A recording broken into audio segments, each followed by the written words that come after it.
ஓம் சாய்ராம். என் அன்பு செல்லுமே, என்னுடைய அழகான தங்கமே, வாழ்க்கையில் சிரிப்பதா அழுவதா என்ன செய்ய போகிறோம்? வாழ்க்கையில் சிரிக்கலாம் என்று நினைத்தால் தெய்வம் அழ வைக்கிறது, அழலாம் என்று நினைக்கும் பொழுது தெய்வம் சிரிக்க வைக்கிறது. எந்த ஒரு விஷயத்தை தான் நினைப்பது? இப்பொழுது இருக்கும் காலகட்டமானது இவ்வளவு பெரிய பயங்கரமான ஒரு விஷயமாக இருக்கிறது. நாம் சிரிக்க வேண்டிய நேரத்தில் நாம் அழுது கொண்டு இருக்கிறோம். அழலாம் என்று நினைக்கும் பொழுது திடீரென்று ஒரு சந்தோஷம். இதெல்லாம் எதற்கு தெய்வம் இப்படி செய்கிறது? எதற்காக தெய்வமானது இந்த அளவில் நம்மை வாட்டி வதைக்கிறது? நம்பிக்கையோடு வாழ்ந்தால் ஒரு நேரம் நம்பிக்கையை உடைக்கிறார் தெய்வம். இதனால் அந்த தெய்வத்திற்கு என்னத்தான் என்று பலமுறை பலவிதமாக நீ யோசித்து சில நேரத்தில் அழுதும் இருக்கிறாய், சில நேரத்தில் சிரித்தும் இருக்கிறாய். உன்னுடைய மனநிலைமையானது எனக்கு புரியும். மற்றவர்களுக்கு வேண்டுமானால் புரியாமல் இருக்கலாம். உன்னுடைய மனநிலைமையானது எனக்கு புரிகிறது. எந்தெந்த நேரத்தில் எதை செய்யலாம் என்று நீ திட்டம் போட்டால் அது வேறொரு விதமாக நடந்து முடிந்து விடுகிறது.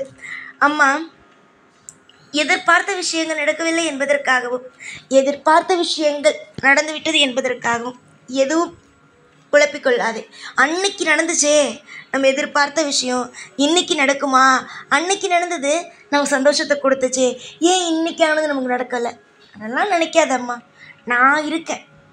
எந்தெந்த நேரத்தில் எந்தெந்த விஷயங்கள் எப்பப்போ நடக்கணும் அப்படிங்கிறத நான் தீர்மானமாக உனக்கு எழுதி வைத்திருக்கிறேன்.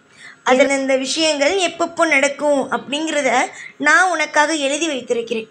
அது போலத்தான் நடக்கும். அந்த மாதிரியான விஷயங்கள் தான் நடக்குமே தவிர நீ ஒரு விஷயம் திட்டை போட்டு வைத்திருக்கும்போது அந்த நேரத்தில் அது நடக்காது. நம்பிக்கை தெய்வத்தின் மீது வைத்து சரணாகதி அடையுங்கள். சரணாகதி அடையும் பொழுது உங்களுக்கான ஒவ்வொன்றும் கிடைக்க ஆரம்பிக்கும். துரோகங்கள் இருக்கத்தான் செய்யும்.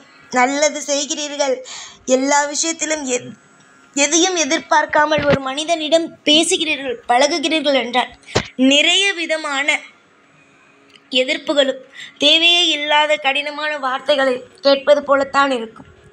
ஏனென்றால் நீ யாரிடமும் அது போல விட்டது கிடையாது. நீ விட்டால் தானே அடுத்தவன் விடும்பொழுது உனக்கு கஷ்டமாக இருக்காது. நீ எல்லோரிடமும் அன்பாக இருக்கிறாய், புரிகிறதா? அவன் உனக்கு கடினமான வார்த்தையை விடும் பொழுது என்னடா இது, நல்லா தானே பேசிகிட்டு இருந்தோம், ஏன் திடீர்னு இந்த மாதிரியான விஷயங்கள்லாம் நடக்குது அப்படிங்கிற ஒரு விஷயம் உனக்கு தோன்றுகிறது. பல பேர் பலவிதமாக உன்னை காயப்படுத்தி உன்னை ஒரு கல் எப்படி கரடு முருடாக இருக்குமோ அது எப்படி அழகாக செதுக்கலாமோ அவர்கள் செதுக்கி கொடுத்து விட்டார்கள். அப்பொழுதுதான் நம்மை சுற்றி இருப்பவர்களெல்லாம் இவ்வளவு மனிதர்கள் போலவே இருக்கும் ராட்சசர்களோ என்று நீ முடிவெடுத்தாய். தெய்வமே, நீ ஒரே ஒரு விஷயத்தை மட்டும் நினைத்துக்கொள். நீ எப்பொழுதும் சொல்வாயே, தெய்வமே தெய்வமே தெய்வமே என்னை காப்பாற்று என்று. அந்த தெய்வமாகிய நான் தான் சொல்கிறேன், கவலைப்படாதே. உன்னை ஒருவன் பேசுகிறான், கடினமான வார்த்தையால் காது கொடுத்து கூட கேட்க முடியாத அளவுக்கு பேசுகிறான் என்றால் அவன் கண்டிப்பாக உன் காலில் வந்து விழும் நேரம் வரும். அவன் ஏதோ ஒரு விஷயத்தை போட்டு அவனும் குழப்பியதல்லாமல் மற்றவனையும் குழப்பி மற்றவனுடைய நிம்மதியும் கிடைக்கிறான் என்றால் அவனுடைய நிம்மதி கெட்டுப்போகத்தானே வேண்டும். அந்த மாதிரியான விஷயங்கள் எல்லாம் கண்டிப்பாக நடக்கும். உன்னுடைய எதிர்பார்ப்புகள் நடக்க வேண்டிய நேரத்தில் நடக்கும்.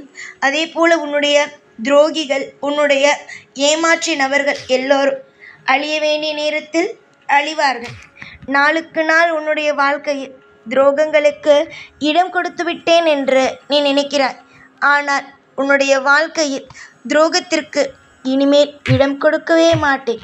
ஏன் தெரியுமா? அதனுடைய வலியும் வேதனையும் என்னவென்பதும் எனக்கும் தெரியும்.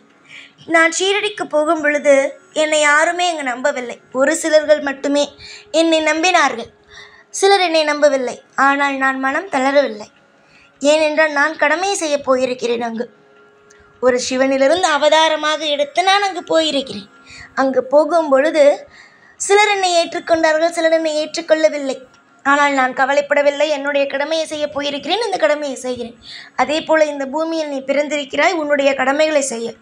யார் யாருக்கு என்னென்ன விஷயங்களை செய்ய வேண்டும் என்று நான் உனக்கு கட்டளையிட்டேனோ அதே போல் எல்லா விஷயத்தையும் செய்.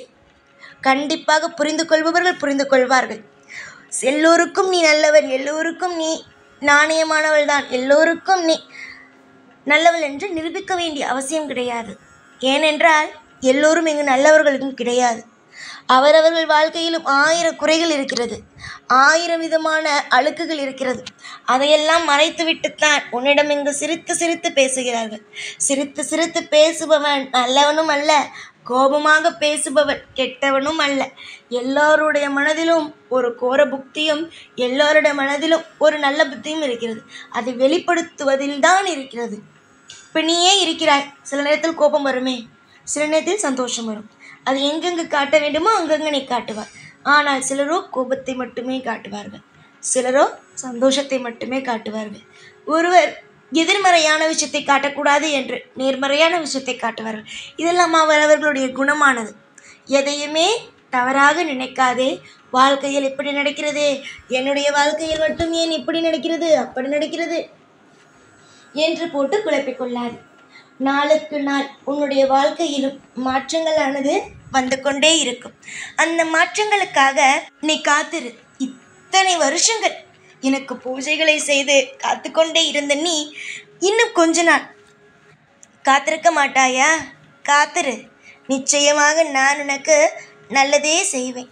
உனக்கு நீண்ட ஆயுளும் சிக்குப்பிணி இல்லாத வாழ்க்கையும் அமையும். ஒவ்வொரு நேரத்திலேயும் ஒவ்வொரு நிமிஷத்திலேயும் உனக்கு அற்புதங்களை நடத்தி வைக்க வேண்டியது இந்த சாயுடைய கையில்தான் இருக்கிறது. இந்த சாயை நீ முதலாக வந்து பார்க்கும் பொழுது ஒரு நம்பிக்கை இல்லாமல் வந்தாய். எத்தனையோ தெய்வத்திடம் போனோம், எந்த தெய்வமும் செய்யவில்லை.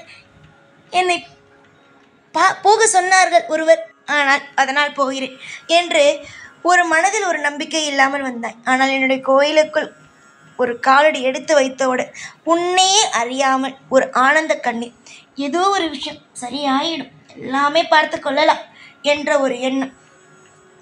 அந்த எண்ணமானது இன்று வரைக்கும் என்னை நம்ப வைத்திருக்கிறது. உன்னுடைய நம்பிக்கையும் உன்னுடைய பொறுமையையும் வீணாக்கிடக்கூடாது என்று நான் நினைக்கிறேன். நான் ஒரு பொழுதும் ஒரு நாளும் வீணாக்கவே மாட்டேன். அம்மா, உன்னுடைய ஆசைகளுக்கும் உன்னுடைய ஏக்கங்களுக்கும் கண்டிப்பாகவே நல்லதொரு தீர்வினையும் நல்லதொரு விஷயத்தையும் கண்டிப்பாகவே கொடுப்பேன். நீ இன்பத்தோடு வாழ வேண்டும் என்று நினைக்கும் குழந்தை. சிலருக்கு எவ்வளவுதான் இன்பத்தை கொடுத்தாலும் இன்பமாக வாழ மாட்டார்கள். ஏதோ ஒரு பார்க்கவே கோபமாகவே இருப்பார்கள். எப்பொழுதுமே ஏதோ ஒரு விஷயத்தை போட்டு குழப்பிக்கொண்டே இருந்து அவர்களும் நிம்மதியாக இருக்க மாட்டார்கள், மற்றவர்களையும் நிம்மதியாக இருக்க விட மாட்டார்கள். ஆனால் உன்னிடம் எனக்கு பிடித்தது என்ன தெரியுமா? எல்லா நேரத்திலும் நிம்மதியாக இருப்பாய். எல்லா நேரத்திலேயுமே எப்படி இருப்பாய்? பார்த்துக்கொள்ளலாம், எல்லாமே பார்த்துக்கொள்ளலாம். நம்பிக்கையோடு இரம்மா. உன்னுடைய நம்பிக்கையை நான் வீணாக்க மாட்டேன். எப்படி உன்னை நான் கையை பிடித்து என்னுடைய கோவிலுக்கு வா என்று நான் அழைத்தேனோ அதே போலவே நான் உன்னுடைய வாழ்க்கை முழுவதும் கண்டிப்பாக உன் கூட வந்து கொண்டே இருப்பேன். துரோகிகளுக்கு இடமில்லை. நம்பிக்கையோடு இருங்கள். உங்களுடைய வாழ்க்கையில் இருக்கும் ஒவ்வொரு காலகட்டங்களுமே உங்களுடைய வாழ்க்கையில் நான் நிலையானதாகவே கொடுப்பேன். உன்னுடைய அனைத்து பிரச்சனைகளுக்கும் முடிவு உண்டு. எதிர்பார்த்த நேரத்தில் எல்லாம் நடக்கும். சந்தோஷமாக இரு, சிரித்து கொண்டே இரு, சிறப்பான வாழ்க்கை அமையும். எப்பொழுதும் உன் கூடவே இருப்பேன். இந்த சாய்நான். ஓம் சாய்ராம்.